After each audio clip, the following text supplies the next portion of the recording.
I have had these old placemats that I made on this table for about, I would say, 5 or 6 years. They're getting kind of worn out from being washed so much, and they're a little bit childish because my kids were young when I made these. So we're gonna make new placemats today, and they're gonna be a little bit less SpongeBob and Spider-Man and a little bit more grown up and crocheted. Check it out. Join us, won't you?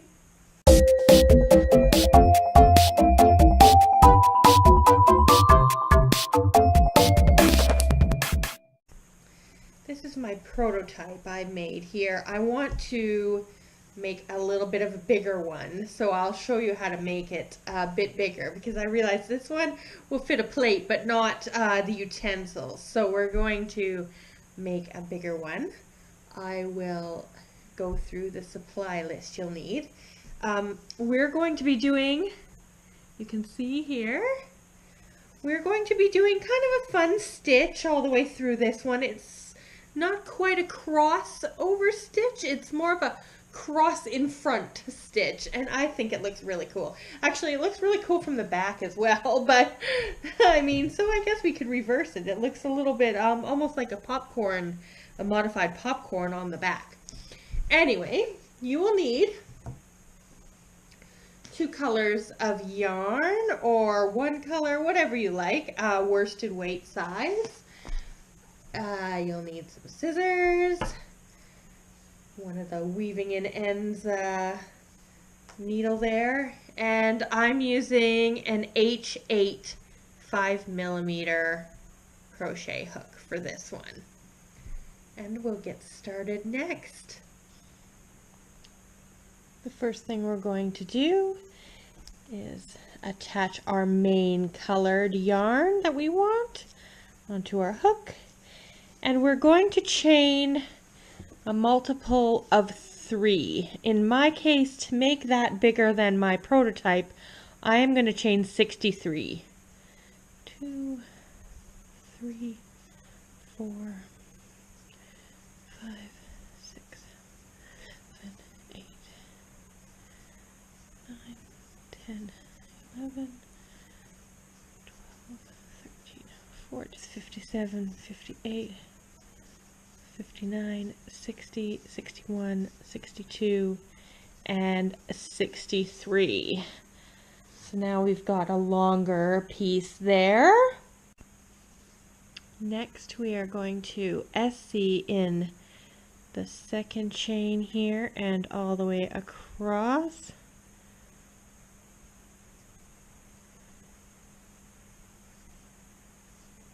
Very simple. This pattern involves us doing 1 row of SC and then 1 row of that cross in front stitch that I'll show you, and just alternating back and forth for the size of the placemat that we want. I'd recommend doing this pattern quite loosely if you can. The tighter it gets, the more warped it gets. I tend to crochet more tight, and I find that this one in particular kind of warped out a little. It's nothing you can't fix with a little blocking, but if at all possible, just kind of keep everything looser. Don't worry about having to crochet into that chain too difficult. Along the side will do because we're going to put a border on it anyway. So it's not a big deal if you don't. Like me, I'm just grabbing the top loop and going with it. We're coming up at the end of our chain here. Here's 59, 60, 61, and 62. So we'll have a total of 62 SC all the way across. And the next thing we do is to chain 3. This will count as our first DC in our next row. So we'll turn it, and what this row will consist of is our new stitch, the cross in front stitch, which takes up 3 stitches each in a group. So we'll have 1 DC at the beginning and 1 at the end when we're done, and a bunch of these little bundles. So I'll show you how to do that next. Okay, so we've chained 3. The first thing we want to do is to skip this first stitch right here and DC into the next stitch, double crochet, and then another double crochet right next to it. And then for the third stitch in our group, we are going to double crochet back in that loop that we skipped, that stitch that we skipped. We're going to cross it over in front, and we're going to do that. Now there's no chaining involved, so then the next one we're going to do the same group. So we skip this first one here, DC in 1 each in the next 2. So it's a little bit of a modified cross stitch. We're not doing a cross stitch where you do 1 and then 1 in front. We're doing 2 with 1 in front. And there we go, into that skipped one for another group of 3. And you'll see it'll start looking like diagonal lines. So we're going to skip 1, DC 1 each in the next 2.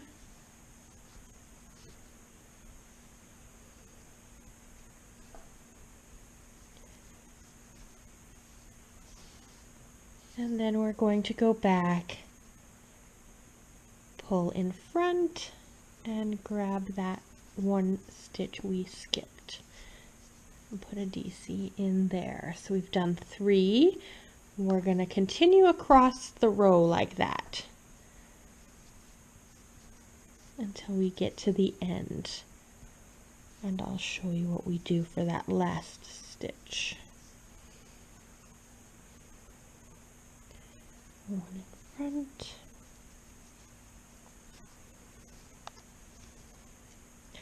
skip 1,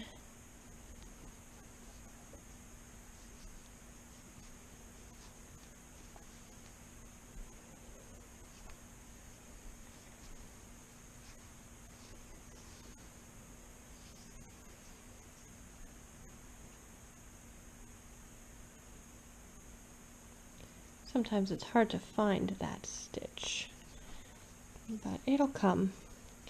And the reason we like to do this one for placemats is because it's a relatively strong stitch, so we end up with a placemat that's durable and washable for however many times you need to do that. And it also is conducive if you want to put a fabric backing on it. It is easy to have something to attach to sew a fabric backing on if you want to make your placemat a little more substantial. It's also just a pretty stitch. It's a little bit different, and it's a little bit more sophisticated, I guess, more than the SpongeBob and Spider-Man that we had before. I think it'll look really nice. It'll match if you have wicker chairs outside. I think this one would match that very nicely for outdoor entertaining as well.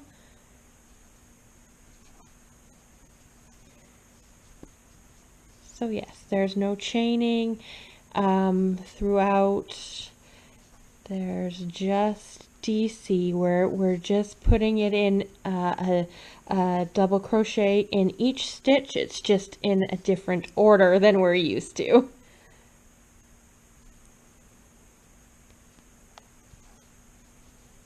And we're going to continue like this until we hit the end of the row. Okay, we're at the end of our row here. We're going to skip one, put another crossover stitch in here, so 2DC.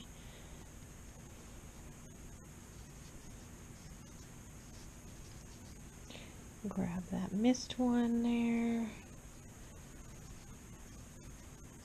And we've got here, and we should have one stitch left, which we are going to DC straight into at the end. So what our row will consist of here is one DC at this side, which consists of our turning chain there, and one on this side, and there should be 1, 2, 3, 4, 5, 6, 7, 8, 9, 10, 11, 12, 13, 14, 15, 16, 17, 18, 19, 20 of our crossover stitches in the row. You see that? And next, we are going to chain 1 and turn. And we are just going to SC all the way across. We should have 62 SC in this row.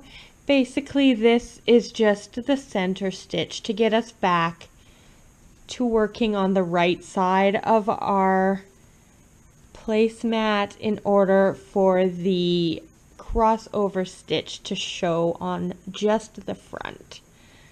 So we're gonna just kind of like a typewriter. Remember those old typewriters where you do the fancy stuff and then you hit the return? That's what we're doing right now. It's hitting the return with our row of SC in here. And again, it's just like that first one into the chain, 62 SC across, 59, 60,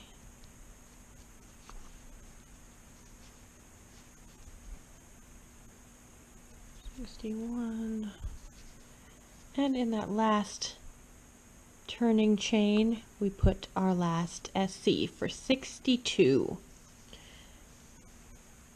There you have it. We're going to chain 3, oops, 1, 2, 3, and we've turned it already, and we are going to continue again with another row of that cross in front stitch that we did before. And all this placemat ends up being is a row of the cross in front stitch and then a row of the SC, alternating like that, and continue building until we get our desired size. So there's 3, we'll skip the 1, and DC into, I think by now you kind of understand this stitch, so you'll see how we build it up. And that will be the main part of our placemat. Then we will do a border on there, and that'll be it. Pretty simple, but I think it looks pretty elegant when it's all done and put together. And so what we're going to do is just one row of the cross in front stitch and then SC back and then another row. So we're always working on the right side of the placemat when we're doing our cross in front stitch, and you'll see that these rows are starting to form diagonal lines here, and that's what it'll look like. I'll show you on my prototype here that the lines get pretty pronounced and really lovely in there when you're done. And you can see on the back here, these are our groups of 3, and then of course our SCs in the middle.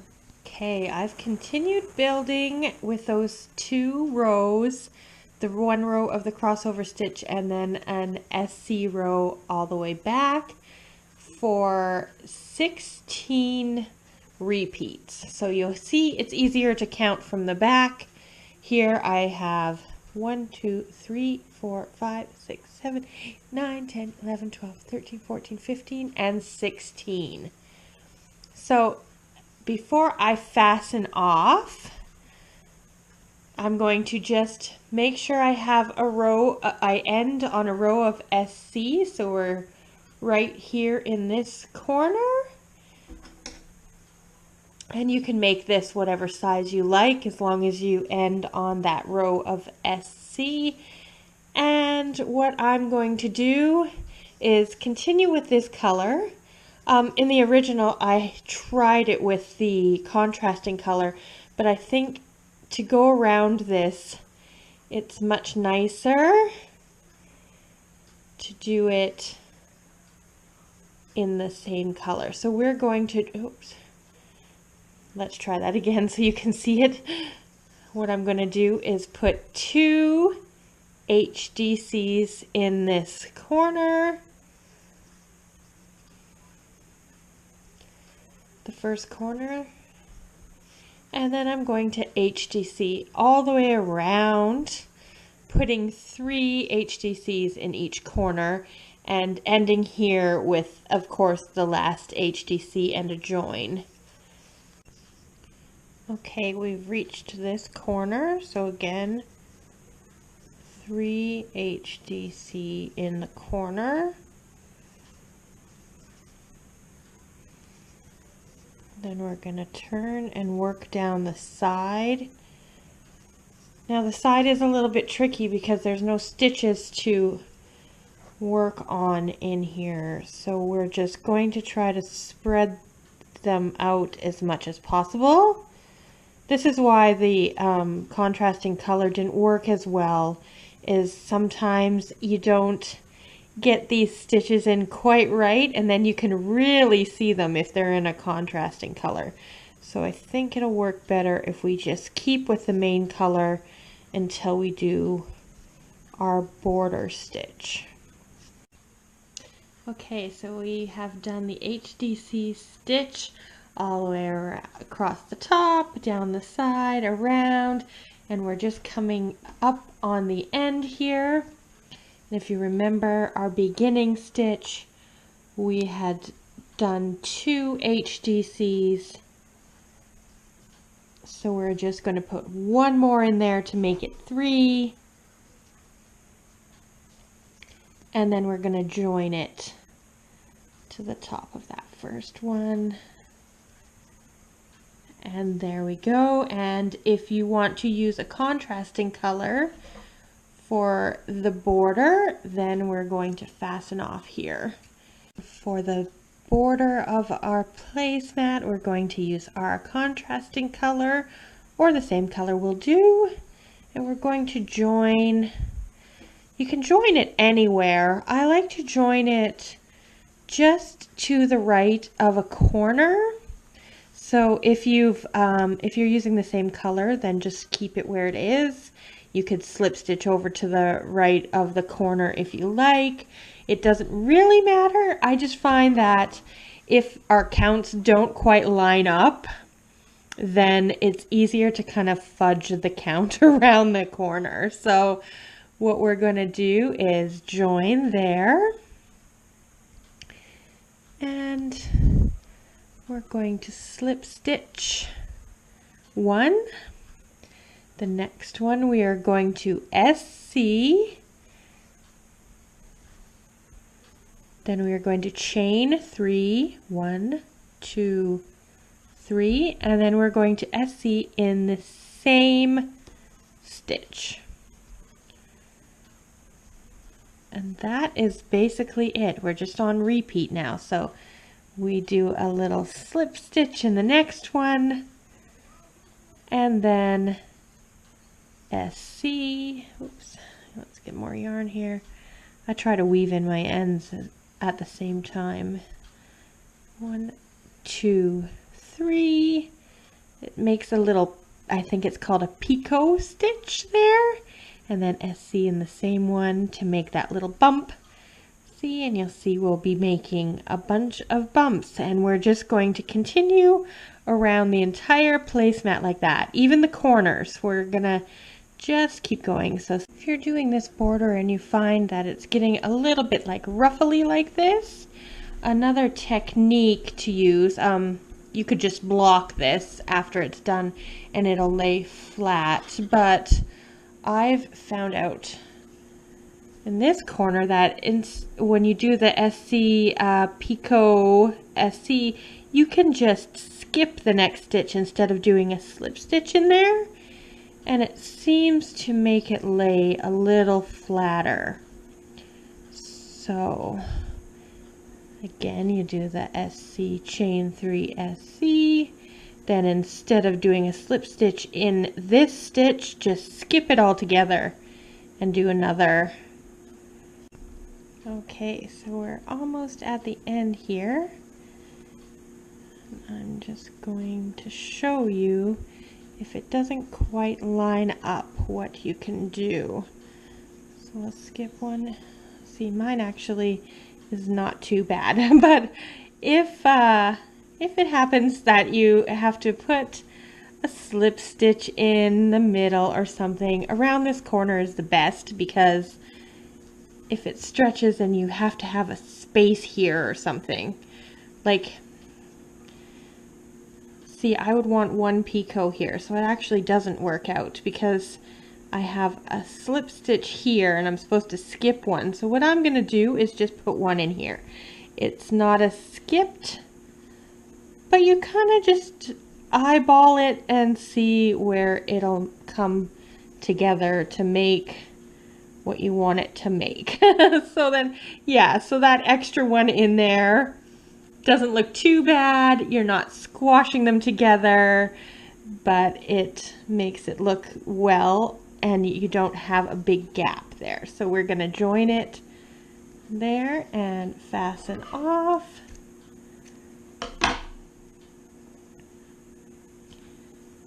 There we have it. So we're gonna weave in those ends, and okay, I'm done and I am ready to eat.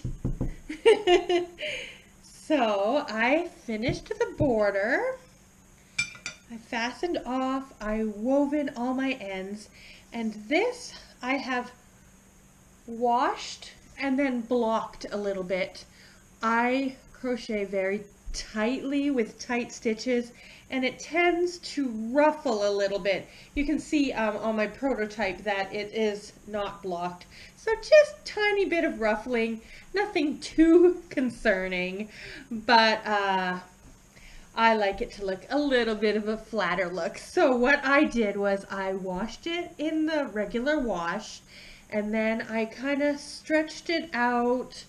I didn't put it in the dryer. I stretched it out and I just put 2 heavy books on top of it. I had photo albums I put on top just overnight while it dried, and it came up like this. Then I washed it again because my washer got all sorts of weird soap on it, and I washed it again, and this is how it came out.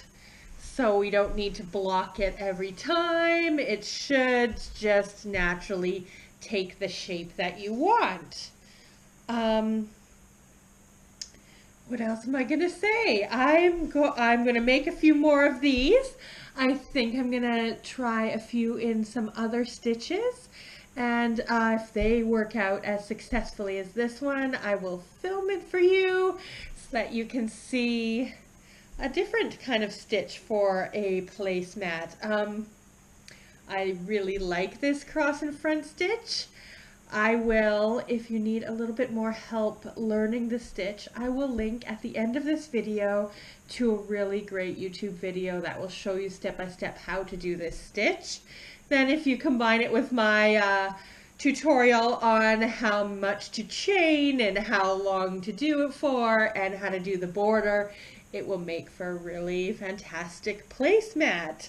And yeah, now I need like 8 more of these, and I only have technically one. I have this prototype, but it's a little small. I might keep it just if kids are around because it's a perfect size, or maybe a lunch or something anyway. So I'll definitely make some more.